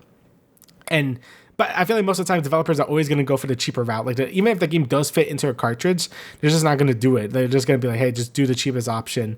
Put that shit on the consumer. If they don't like it, they don't fucking like it. So that's kind of why game key cards kind of suck in practice. But in terms of the game itself, $70 is a very steep price for this. That's crazy. But it does look cute. It is a cute little Pokemon Animal Crossing game. They had more extended gameplay of it. And yeah, basically it's just Animal Crossing meets Pokemon. It has a cool, unique thing where it's post-apocalyptic, I guess. All the trainers are dead, and you're just a ditto, that's just a weird human. So that's cool. Mm-hmm. And I know it's made by the same people that made the Dragon Quest Builder games, and those games were great. So I have faith that the game is going to be great. It looks I love the recent Pokemon games, but actually does have some things going on in it. There's some cool animations and stuff. So I'm not to shit talk the actual Pokemon games, but yeah, it looks good for what it is. But $70 is very high, and game key cards fucking suck. So yeah, we're kind of in a weird impasse there. So yeah, alrighty. So, speaking of things that might be expensive, but we don't know yet, last bit of news is Valve's new hardware. So, they did a whole thing, and Valve, for the record, isn't done announcing stuff. They're having a lot of stuff they're going to announce, and, people are hoping them for Half-Life 3, but I don't know. But, hold on, I have the thing right here. Here you go. So, yeah, they released, they showed off new hardware. So, we have the Steam Machine, the Steam controller, and the Steam frame. So sort of the main thing I kind of want to focus on is the Steam Machine. So this is sort of their sort of call to action for the console market. I kind of predicted it. I didn't say in the podcast, but I was talking about this with my brother. With Xbox eating shit, and like I really don't think they're gonna last until like the next generation or whatever. Like I think Xbox is gonna sort of be pushed into like a third party like publisher at this point. And I always thought like if anyone's gonna be that third slot, it's gonna be Valve. Like I think Valve is gonna do a big push for console gaming and get people into that Steam ecosystem. And this is what's happening now with the Steam machine. So we have a lot of specs on this thing. It's less powerful than the base PS5, but it can run everything at 60 FPS, 4K gaming. They're going to have two versions available. They're going to have a 500 gigabyte version or a 2 terabyte gigabyte version. It's very small. Like this thing is very tiny. It's a fucking GameCube. It's very tiny. So you can put that thing anywhere. Obviously it's built with the Steam OS, which I believe the Steam Deck also uses, which I heard good things about it, since again, it's basically just like you could customize it any way you want. So you could do whatever you want with this thing. It basically is just a PC. It's just like this tiny ass thing. There was more things about this thing here. It has like again, like I said, you could use it as a PC too. So like if you want, you could just like fucking put it there and like plug a monitor into it, and there you go, you have a PC now. So it's a very flexible device, and I think that's really cool. It being so tiny too, like adds a lot to its sort of where you want to put it, because you can put that shit anywhere from what I'm looking at. So and it's compatible with the rest of the Steam library. If you have a Steam account, you could play any game on there as long as it could run it. And I think that's really neat. For someone that has a Steam account on PC and a PC that can play games, I don't know how much use I would have for something like this. It feels like it would be nice for games that I kind of want to have on my Steam account, but want to play it on my couch as well. So like Hades 2, like, that game is like, I would like to play that on my couch. So it would be nice to have this to do that. But that's also like maybe a $700 investment to do that, right? And that's the thing. We don't really have prices for these things yet. I think they're going to update that maybe next year, where we actually do know how much this is going to cost. But I was guessing maybe 700, maybe a little less than that for the 500 gigabyte model, but I could see it being like 700 for the 2 terabyte model. Who knows? It might be even more. But for what it is, it looks pretty good. And I think this is a good way to get people into that Steam ecosystem. I think Valve said they want to release new games. So 100% Deadlock is going to be out probably by the time next year rolls around. That's going to be a big game for them. And, Half-Life 3 Copium, we don't know, but it could happen. So I'm happy this is happening, since it could push Valve into releasing more software in general. I think that's something Valve has been really lacking over the last few years. They've been really focused on the live service titles, like they did CS2. They did a lot of updates to Dota. Obviously, they're working on Deadlock right now. But I would like to see them return to like single-player games, or maybe more co-op games like Left 4 Dead 3, Portal 3. I know the 3 is very cursed with them, but it would be very cool to see those games come into the fold. And along with this announcement was have the Steam controller, which looks very uncomfortable, but I haven't felt it yet, so whatever. And the Steam Frame, which is like a new VR headset. I believe I guess is the successor to the Index, I believe. But again, I don't know much about VR stuff, but that's there as well. So yeah. Yeah, I mean, the Steam machine, just getting a Steam console, them entering the console market in and of itself is a crazy move. Steam have been the juggernauts of PC gaming. That is where pretty much every single publisher puts their games on. The only competitor has come up within the past 5 to 10 years, which is Epic Games. That's really been the only solid competitor. I mean, we've had other things like EA, Ubisoft, try to come in and take a little bit of that Steam change, but none of them have been as successful as Valve. And for them, like you said, if you were to get another juggernaut within the console market, it would be Valve, now that you really say it. And to see them finally put it into fruition into a 6-inch GameCube box, sort of thing that can do games up to 4K, 120 frames per second, like crazy stuff here. This is a console that I think a lot of people will be interested in, especially if they are just a console boy, right? Because a lot of people, average, normal, everyday people, they don't want to fuck around with the goddamn PC. I hate fucking around with the goddamn PC. I give that shit to my brother. I'm like, yo, something fucked up when I was editing. Can you figure it out? Like, what's going on here? Is it my power supply? Is it my GPU? Is it my graphics card? Whatever the fuck. Like, just figure it out. I'll buy it. You put it in. I am definitely that person where I just want that thing to plug and play. And the Steam machine might be that thing that will finally allow me to really capture 60 FPS gameplay from Steam and like PC games, because I do it now with like 30 frames. I hook up my Elgato, but I don't get audio. Like I do like a really scuffed setup for it. But for a machine like this, like I said, definitely a very, very good way to get people into PC gaming, because it can also act as a PC. And I'm sure that once this thing fucking comes out, there's gonna be 20,000 like mod videos about like how to get this emulator onto your 100%, onto your Steam machine. You could play GameCube, PS2, all of this other shit. And it's like, like there's gonna be insane value from this console. And like you said, $700 for like the 2 terabyte model is probably reasonable. If I had to guess, maybe 1K, to be honest, because I think it could be. It could be. 2 terabytes is a ton of memory. That's a lot. Yeah. And I think that would definitely be like the sweet spot price point for that like premium sort of startup. I'm sure there's going to be ways to go and get more storage for the Steam machine if you were to just get, what is it, like 512 gigabytes or whatever. Yeah. Like there's going to be ways to upgrade and sort of mess around with this thing much more compared to a PlayStation 5 or Xbox Series X/S. So, this is definitely very, very exciting. The Steam controller, it looks cool. I definitely like the idea of having it so even games that don't have like this sort of controller compatibility, like just having those touchpads, be like, yeah, this is going to be your way to emulate a mouse. I'm like, okay, yeah, I guess, but I'm not exactly sure how that's going to work. You know what I'm saying? So we'll see. People are saying that this controller might also be even more expensive, like maybe like $300 or some shit, which I'm like, that'd be crazy. No way. Maybe. I don't fucking know. I mean, there's definitely a lot of crazy features with this controller.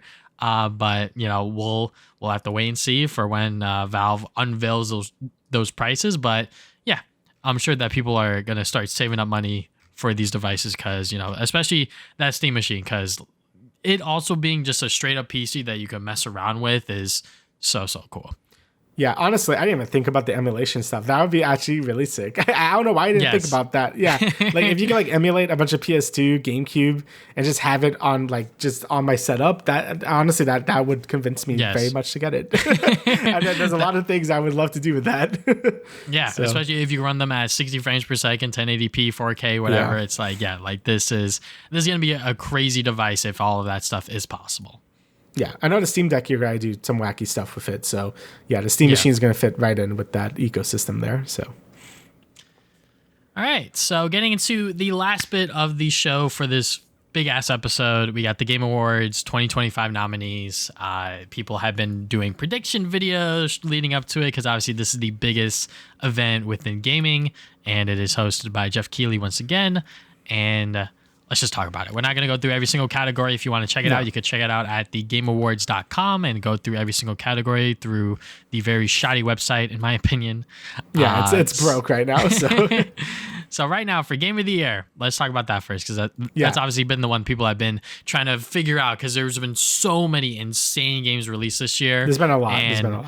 To just put six games in that sort of contention in terms of which one's going to win is pretty difficult. So the games that they did pick is Expedition 33, Death Stranding 2, Donkey Kong Bonanza, Hades 2, Hollow Knight Silk Song, and Kingdom Come Deliverance 2. So yeah, out of all these games, I have only played Donkey Kong Bonanza, but I recognize that there is some fucking heat here. We got Expedition 33 pretty much in every single category at the Game Awards for a good reason, because this has been the RPG of the year. Right, Damian? Yeah, I mean, no doubt about it. Like, Expedition 33 has been the best RPG this year, and there's been a ton of good ones. And I do want to talk about the best RPG list on this list, because it's kind of bad. But Expedition 33 is the best game of the year that I have played. Like, it really does deserve all the praise it's been getting. There's a reason why it has like 12 nominations like across this whole list. Is because it is just that good, right? Like, everything about it, the passion about it, the team behind it, everything about Expedition 33 is masterclass in what it does. And this is coming from a big JRPG guy, right? Like, I know there's a lot of weirdos that are like, on both sides being like, oh, there's like no good Japanese RPGs besides like this one, and it's not made by Japanese. And then on the other side, just like people only like it because it's not like anime. And honestly, that is kind of true for some people, but I just like it. I think it's a great RPG, right? That's all there is to it. Yeah. I mean, do you think Silksong has a chance? Because obviously that game is probably the other massive game for 2025. Yeah, for me, I think the game of the year really comes down to Expedition 33 versus Silksong. Like, I think that's those are the two big ones. Who knows? Maybe Death Stranding because Jeff Keighley has a bias. But to me, it really does seem like Expedition 33 versus Silksong. Like, obviously, the rest of these games on this list are great. Like, I loved Hades 2. I just talked about that. Bonanza, fucking great. Like, I love Bonanza. Yes. But, like, it really is going to be between Expedition 33 and Silksong. And I still think Expedition 33 has the slight edge because Silksong had a lot of controversy with its difficulty. Like, people were like not having fun with it. Like, and a lot of game journalists too. Like, and that's like very important for these type of things. It depends how much the game journalists like really like these games. And I think Expedition 33 had like more like good things said about it than Silksong. Even though Silksong also had like a ton of great, 10 out of 10s and all these awards. But I feel like more people are more positive about Expedition 33, just from like my experience. So yeah. Yeah. I mean, me personally, just from this 6 list, obviously Ghost of Yōtei's not on there. That's fine. That's totally okay because, there could only be one, in my opinion, one PlayStation Studios published title, and it just had to be Death Stranding 2, which is fine. Yeah. But Split Fiction not on there. I'm kind of upset about. Yeah, I'm surprised Split Fiction isn't there. Yeah, I'm pretty surprised about that. Yeah, because, it did come out really, really early in the year and probably people forgot it. I kind of low-key forget it sometimes. I'm like, oh, yeah, that did come out. I kept reminding myself that Split Fiction was very good. That's the top 5 game, and it still is for me. So that's definitely a top 5, maybe even top 3 for me. Because it was just so freaking amazing, and it really is like the peak of that studio's sort of co-op collaboration. Yeah. Yes, just like everything that they've done, it's been leading up to this game, and it is fantastic, phenomenal, amazing. And I'm just kind of surprised that it's just not in Game of the Year. I'm not gonna make a fuss about it, but I can understand why these other 6 games are on here 100%. Yeah, like I definitely like. I'm happy Kingdom Come is here because I heard it was very good and it came out really early in the year. So I also had that same early year curse where like a lot of games that come out early in the year don't get any recognition. So I am happy it didn't get forgotten about, but I personally would have replaced it with Split Fiction, but that's just me. But yeah. But a pretty solid list. We don't have like the fucking DLC like last year, so I'm happy about that. Yes, that was honestly very funny where he was like, "All right, this is what we're changing," and then here's the Game of the Year list. I'm like, well, you obviously just did that to maybe spark controversy, spark news outlets, headlines, etc., etc. So good thing it didn't win, and I think everyone was kind of like, as long as the DLC doesn't win, then we're good, Yeah. But the other categories, I guess. For me, real quick, best adaptation. This list is kind of cursed. Advanced list, yeah. Yes, it is. It is kind of cursed. I'm not saying Devil May Cry is bad. I just didn't watch it, but I know it did pretty well people for really Netflix. Didn't like it. It did well view wise, but everything I heard about it, like people really didn't like it. I didn't watch it either, so I don't know. But okay. And then Splinter Cell also came out on Netflix. That's kind of like a sleeper. Yep. Yeah, I did not hear about it. Yeah. Until Dawn I heard was bad. Like the movie. Until Dawn I heard was just not good, not even worth watching. Minecraft movie, unfortunately, now that we're looking at all these, we'll probably win it just because it is definitely honestly the like crowd pleaser. Yeah, like, because look, Last of Us, HBO, I really like season 1. I think season 2 really lost itself in kind of character assassination Ellie in a sense, because it really does go in a completely different direction with their character. And, I could see what Craig Mazin was trying to do. I just didn't like it. And I think a lot of people didn't like it because we know what Ellie is supposed to act like. So when you're changing her character in such a drastic way, it really does fumble in the end. Mm-hmm. No, I agree with that. Like, I think Last of Us season 2, like, I think that's what I'm saying, like Minecraft movie, because I think out of all those, like Last of Us season 2 was definitely the most disappointing, where it's like, I don't know what happened during season 2, but it was definitely like a huge drop in quality. So it probably will win it, to be honest, but like it's kind of winning by default at that point. Yeah, so. It's either that or Minecraft, honestly. So. Another thing I kind of wanted to highlight is the best performance one. So like 3 of these are from fucking Expedition 33. So Ben Starr, Charlie Cox, and Jennifer English are all from Expedition 33. We also have Troy Baker from his role in Indiana Jones, because that could be nominated now. And what's her name from Atsu from Ghost of Yōtei. Yes, Erica she's also in Ishii here as well. Yes. So also and this one, Kanatetsu Kato. I think that's how you say that. She's from Silent Hill F, I believe. So that's pretty neat as well. Correct. So yeah, all really solid performances from what I've heard from Silent Hill F. I need to play that myself.